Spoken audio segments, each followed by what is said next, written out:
Hey, good afternoon, guys. It's about 4:02 p.m. and I'm going to be doing something every now and then, hopefully.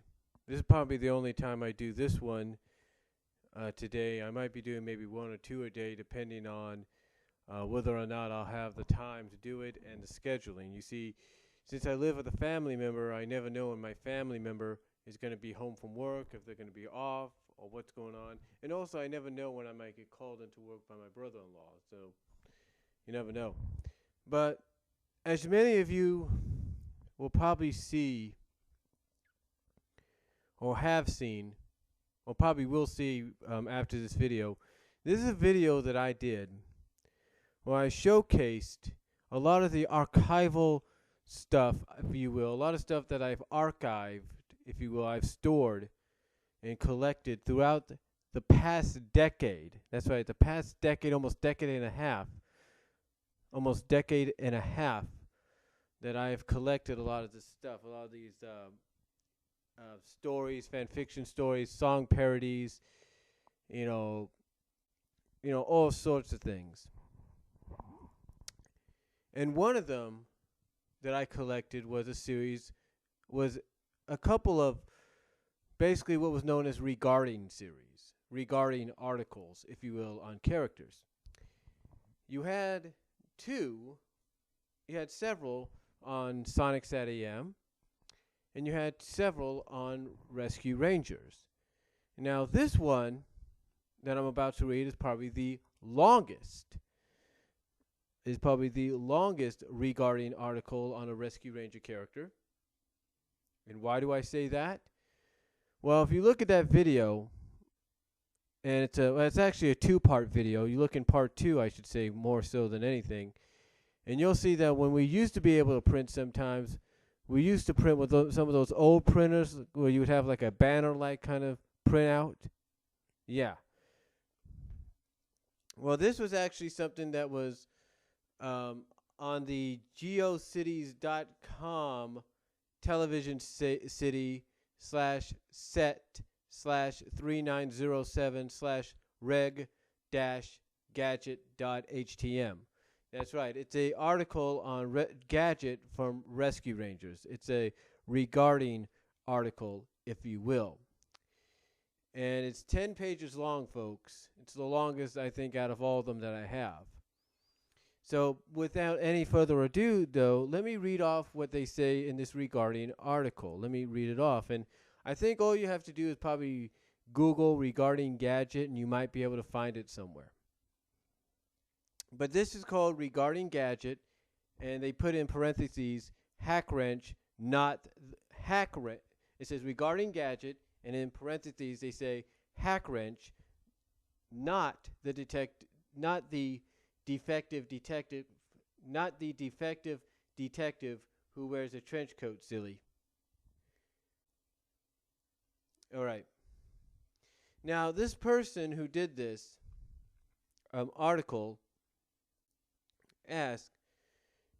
basically asked, okay, raise your hand if you think Gadget's my favorite Rescue Ranger. Okay, you can put it down now. And then he puts in a quote from Sergeant Joe Friday. He puts in the quote, just the facts, ma'am. Okay, now this individual, I'm trying to find if they have a name here.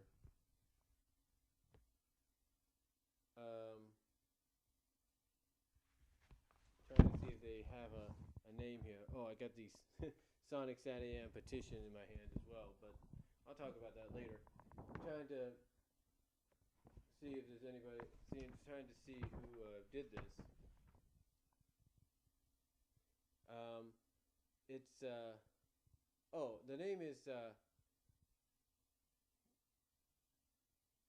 The name is Cat's Gadget Hackwrench and Rescue Ranger page. I think you can find that somewhere. I think you can still find that. But this is what Cat had to say, and again, this is the longest one I've seen. And I think Cat also did some of the regarding ones for Sonic characters as well.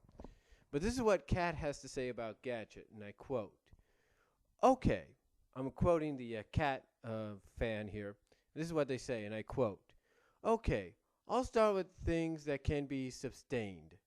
We know she isn't left-handed. Remember the scene in part 3 of To the Rescue where she launched the Screaming Eagle? Her father Gigor Hackwrench was a her father was Gigor her father was Gigor Hackwrench, a very respected pilot. She has a quote unquote mind bashingly high IQ and quote unquote gets bored easily. She is a talented adventurer. Not adventurer. She is a talented inventor. She's a talented inventor. Check out some of the cool stuff she's made. I think the Ranger Wing is way past cool. She hates it when she has spare parts left over. She hates it when she has spare parts left over. She said so herself. She's a bit absent-minded at times. For example, notice how she stopped to examine the circuitry in the flying carpet in the carpet snaggers. 1 minute she's running like heck, then she's taking a closer look at the carpet. She knows how to make and use explosives. Quote unquote, don't you think blowing up the kitchen door is a bit extreme? She has a habit of rambling on and on about a subject, which drives Monty nuts. And her train of thought tends to switch tracks abruptly. She doesn't normally wear dresses, probably because they aren't practical attire for greasing gears and other dirty tasks involved in inventing and repairing those inventions, but has worn a dress 4 times in the series. 3 times as part of a disguise, once because Sewer Nose forced her. She can surf, and the people at Disney say that she can also juggle, but we didn't get to see her do that in the series. Perhaps one of the most endearing traits is her compassion. She's the only mouse I know of who would risk her life to save a cat. Notice that in Calories Not Included, Gadget refused to leave till all the cats were free. Even cats have their place, she said near the end of the episode. When Gadget sees someone in trouble, she wants to help. She doesn't like to see anyone suffering and tends to be sympathetic.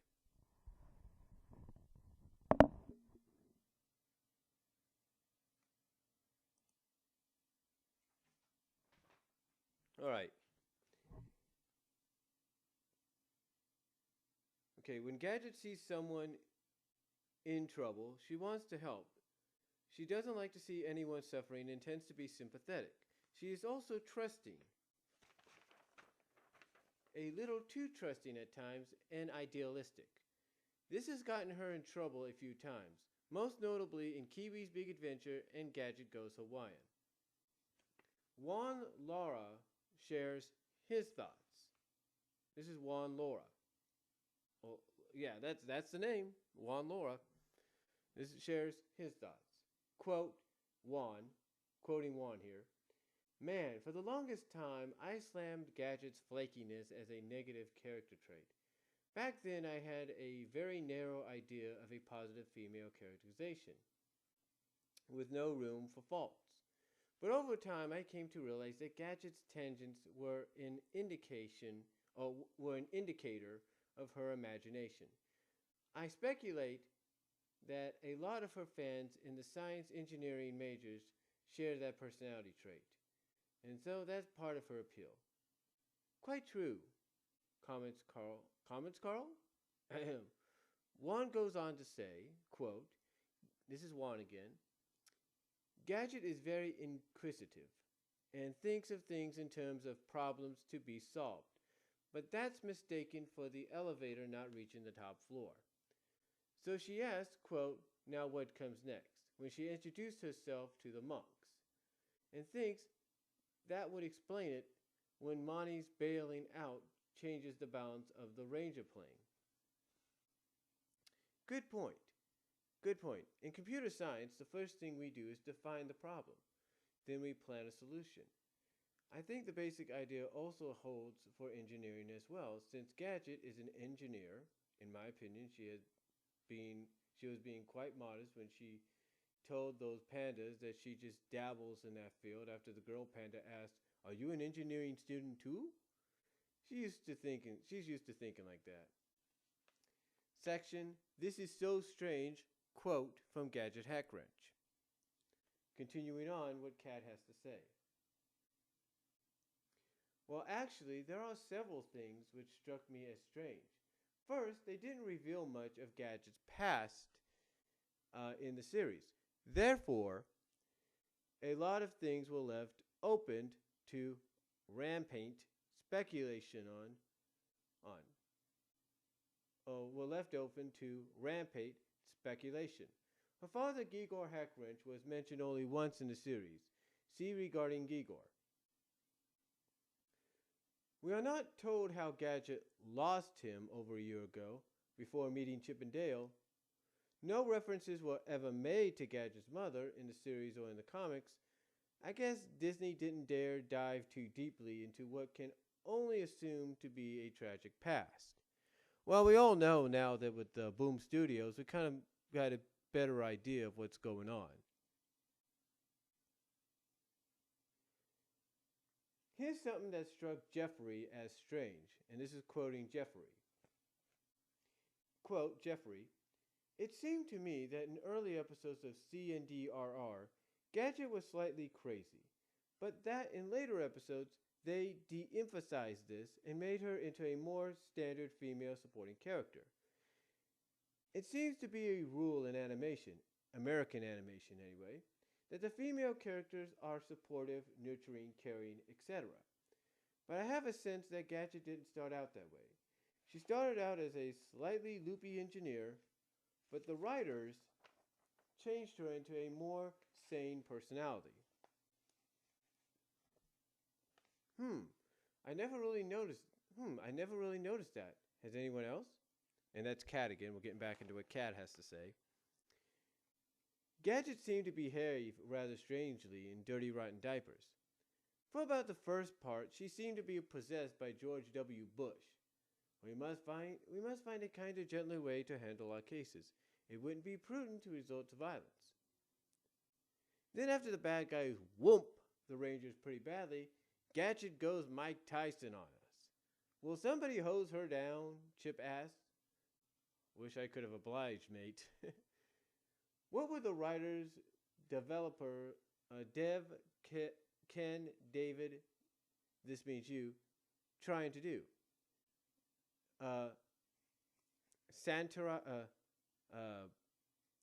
Satirize political correctness or conform to it? Either way, they bombed. The editors didn't stop, because two of the writers were the story editors. Yes, Gadget does tend to react in an extreme manner when she's been pushed too far. The case of the Cola Cult is a good example of this. Or when she's very angry, but this does not accurately or adequately explain her strange behavior in Dirty Rotten Diapers. Here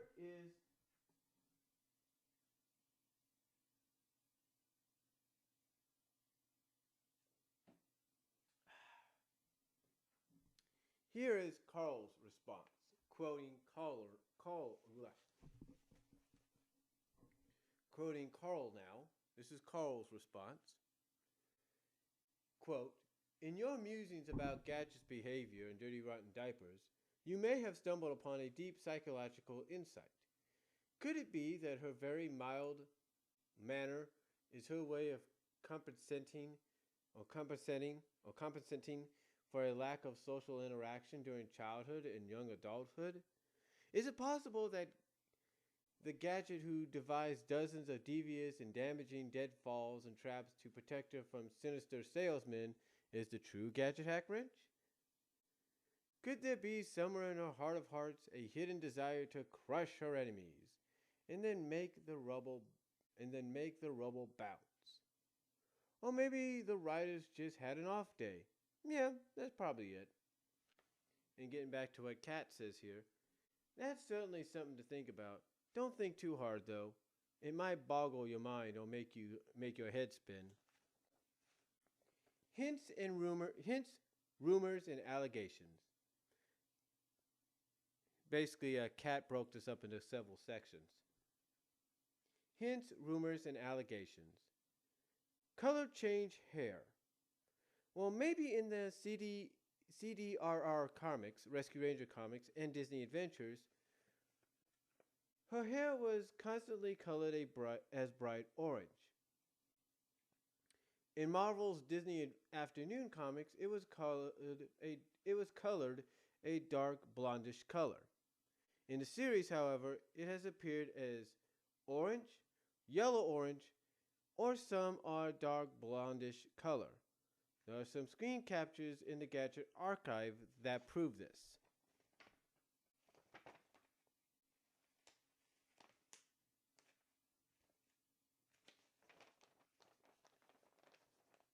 Make sure I get the right pages here. Okay. I told you, this is 10 pages. Woo! Carl shares his theory. This is Carl again. Quote, I think I've cracked the case of Gadget's changing hair color after all. Here's the scenario. Gadget is blonde, motor oil ranges from amber to brown, transmission fluid is reddish to orange-ish. See the connection? And Cat, this is Cat now. I see it. Interesting theory. However, this doesn't explain color changes for other characters. For example, Monty's mustache has been red, orange, and even brown.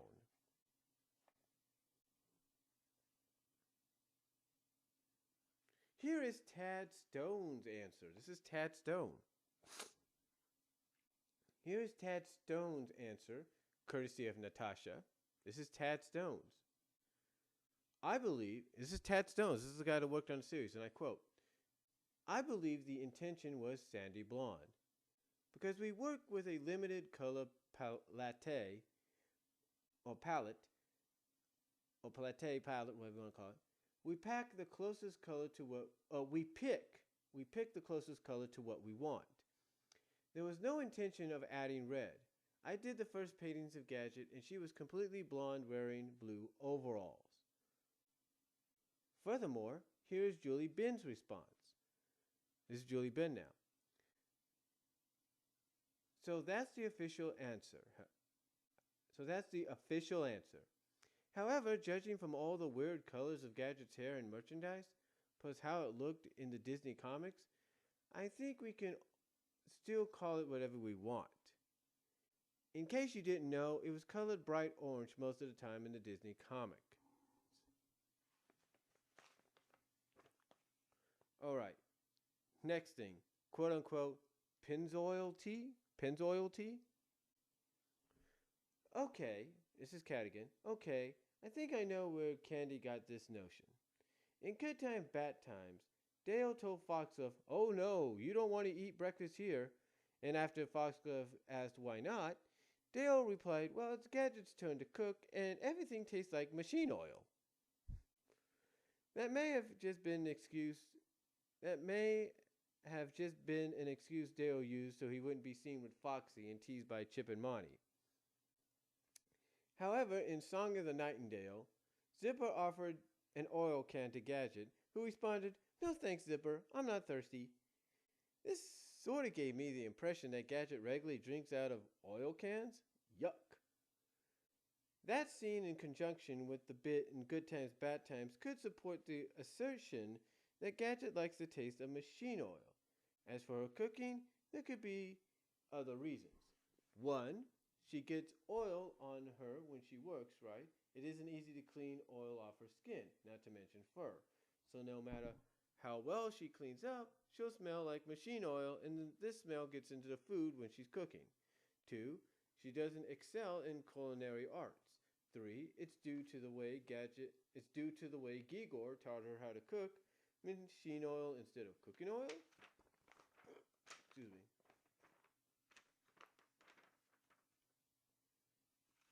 Now, here's another person. Strider draws his response.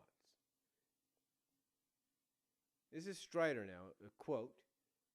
I happen to think that Dale's statement was an excuse to get away from Foxglove, and that Gadget's little slip was just a mistake on her part. Therefore, it is my conclusion that Gadget has not drunk or ever will drink machine oil. Oh, and by the way, it's spelled Pennzoil. I'm not being picky or anything, but that's just how I am. And this is Cat again. Hey, don't look at me, guys. I was just using candy spelling. Besides, I usually use Havan oil in my car, silly. Next section. Why Gadget isn't the leader of the Rescue Rangers. This is what Cat has to say. Because she isn't the animal relativity like Chip? Just kidding. She probably doesn't want to be the leader. There's no doubt in my mind that she's capable, but it seems she'd rather work on her inventions and let someone else have that responsibility. Another major reason, self-confidence. We have seen how easily hers can be shaken, most notably in the case of the Cola Cult. Recall the scene in Part 5 of To the Rescue in which Chip said, "We have something he doesn't." And Gadget's response or quip was, "Enough sense to get out of here?" And also, she's kind of shy and not very assertive, except when she's defending her ideas or one of her inventions. Sorry, Chip seems like the best candidate for leadership, but Gadget's a darn good field commander and a logical choice for second in command. Come to think of it, I don't recall Chip coming right out and saying, "I'm the leader of the Rescue Rangers." Most people assume this, especially the villains. Recall that Maltese Desade referred to Chip as the leader of the Rescue Rangers. This is probably due to his take-charge attitude. Here's what Juan Laura had to say. This is Juan again, and I quote, "Cat, about Gadget not being the leader, I agree with you that she'd have the problem of lack of self-confidence. Also, she doesn't have the ability to make different or definitive decisions in an instant. Gadget is mind-bashingly ingenious and imaginative, so she likes to come up with a lot of solutions to a problem. Then she likes to give each solution equal weight and think about each one. But that practice could be lethal if you have to make a sudden life-saving decision. This character trait is what Gadget Goes Hawaiian is all about." Cool. It's about someone, and this is Cat now. Cool. It's about time someone explained that to me. Next section. The dating game 2. And they put in parentheses, "I've really stepped into it this time." Or "I've really stepped in it this time." The dating game. The dating game. And basically they say, "I've really stepped into it this time." And this is Cat. One of the most fiercely debated topics of all Rescue Ranger fandoms has to be, who's the right guy for Gadget? Would she pick Chip over Dale? A scene from Michael Gisby's Matters of Life and Death pretty much sums up my feelings on the matter. And this is a line from Michael Gisby's A Matters of Life and Death. This is a line. This is Dale's line. "I wonder which one of us she would have liked more." This is Monterey's response in this story. "I think she liked us all. But if it were to come to romance, I don't think it would be any of us. She would have to meet someone that understood her." This is Cat now. I seriously doubt that someone in question would be Sparky. Considering how scatterbrained Sparky was, Gadget would have to be the responsible one in that relationship. I don't think that would sit too well with Gadget. Ditto with regard to Dale. Plus the lack of common interest. As for Chip, he just doesn't understand her, and it seems that he isn't very supportive of/for her either. One reason I don't think she'd hit it off with Chip or Dale is that she treats the Rangers like family. Also, she told Tammy, "Golly, I'm not trying to prove anything to Chip or anyone else." Then again, just because she isn't out to prove anything, that doesn't mean that she doesn't want to be noticed. For instance, that little nonverbal scene at the beginning of Parental Discretion Retired makes me think that Gadget enjoys the attention. The frame grab above was taken from that scene, where Chip looks at Gadget, then Gadget looks at Chip and blushes. What was that about? Could Gadget be clueless when it comes to romance? Whenever the boys make advances, she retreats? Or is it fear of commitment? Hold on for a second, I'll be right back. Okay, I'm back, folks. Sorry about that.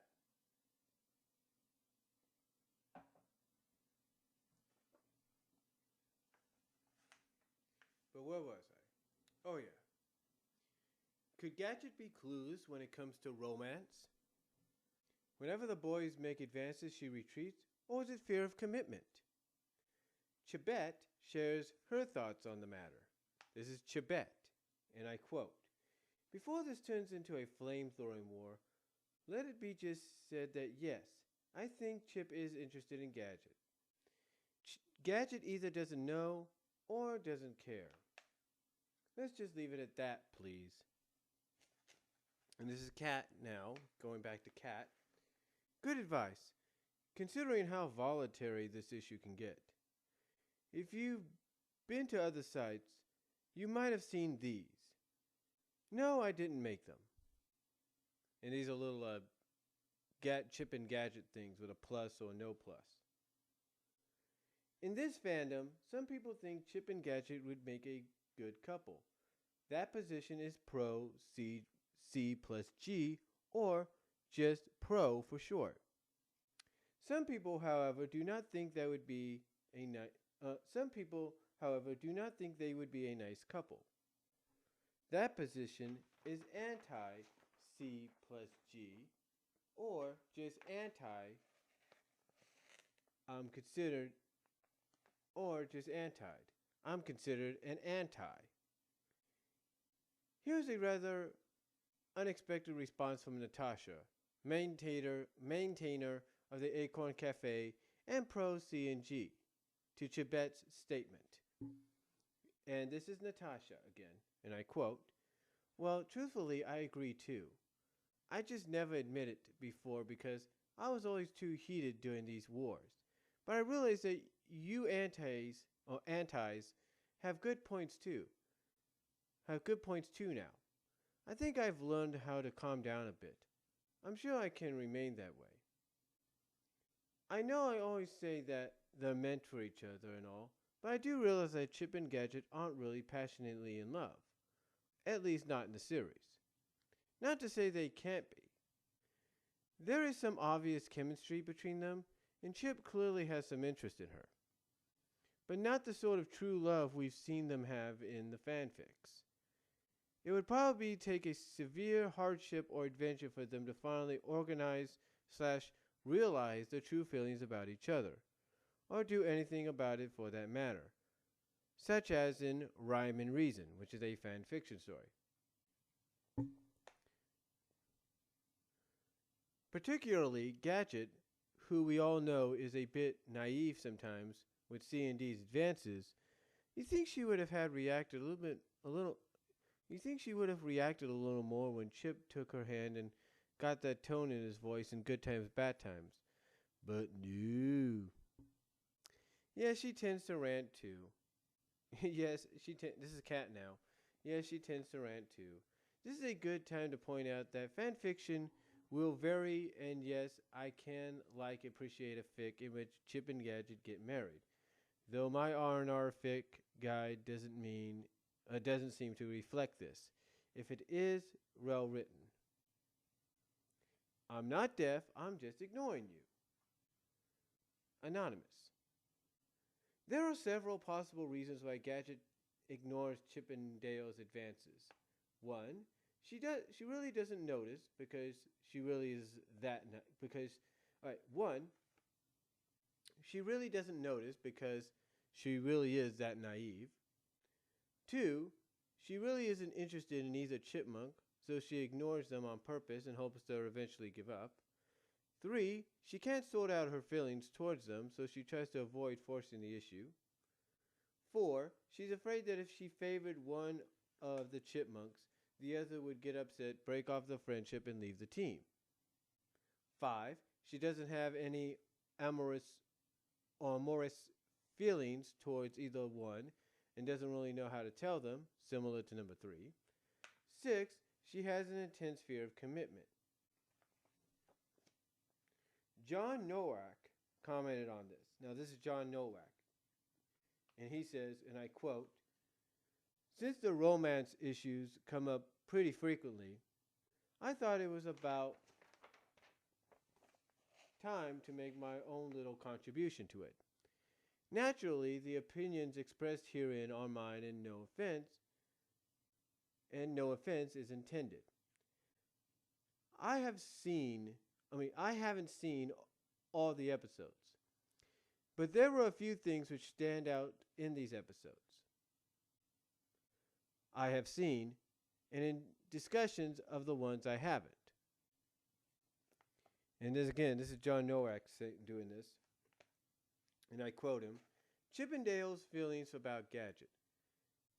Chippendale became tritipated the moment they met Gadget. This is almost certainly a physical thing, since she hasn't even introduced herself yet. But heck, who hasn't had a purely visuated response to a stranger? It seems very unfair to hold this against them, especially since I'm not aware of any instance where the chipmunks throw themselves at any other attractive females throughout the series. Dale is very reluctant to clinch with Foxglove, and although Chip has a momentary trepidation when he meets Desiree, he's also the one who sees through her. He appreciates a pretty snout, but it doesn't affect his judgment. It's possible that Chippendale's feelings are not sincere and genuine, but it would be interesting to establish if we've seen them be insincere and ungenuine. Gadget's feelings about Chip and Dale. Chip and Dale are relatively straightforward. They are attracted to Gadget, and they don't mind who knows it. Gadget's behavior is less consistent. The big problem for me is that we don't have a clue which order the episodes take place in with respect with the other, except for the fact that the Ranger plane is replaced with the Ranger ring, and the Ranger ring episodes can be assumed to take place after Ranger plane episodes.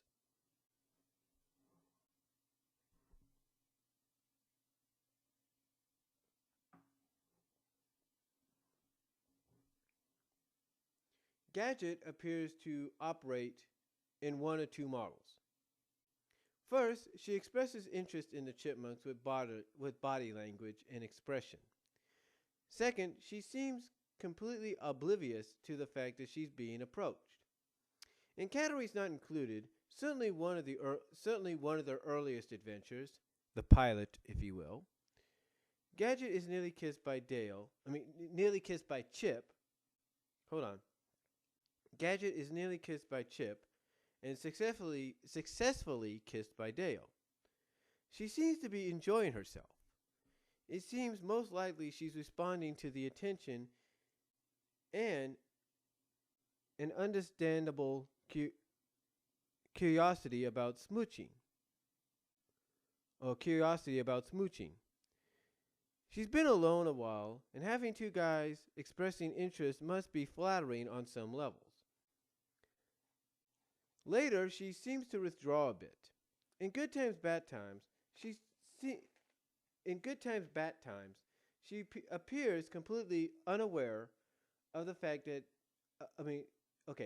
hold on. In Good Times, Bad Times, she appears completely unaware of the fact Chip is going to approach her with a suggestion that he'd like to move the friendship to a different level.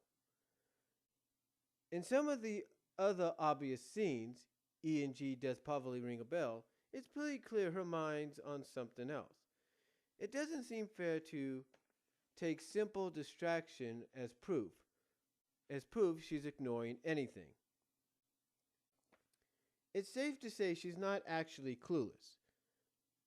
When Dale was replaced by an alien, Gadget invited him to sit next to her. That was not a casual, quote, oh, sorry about that. Take a load off your feet, Dale. This was a, quote, come over here and sit next to me.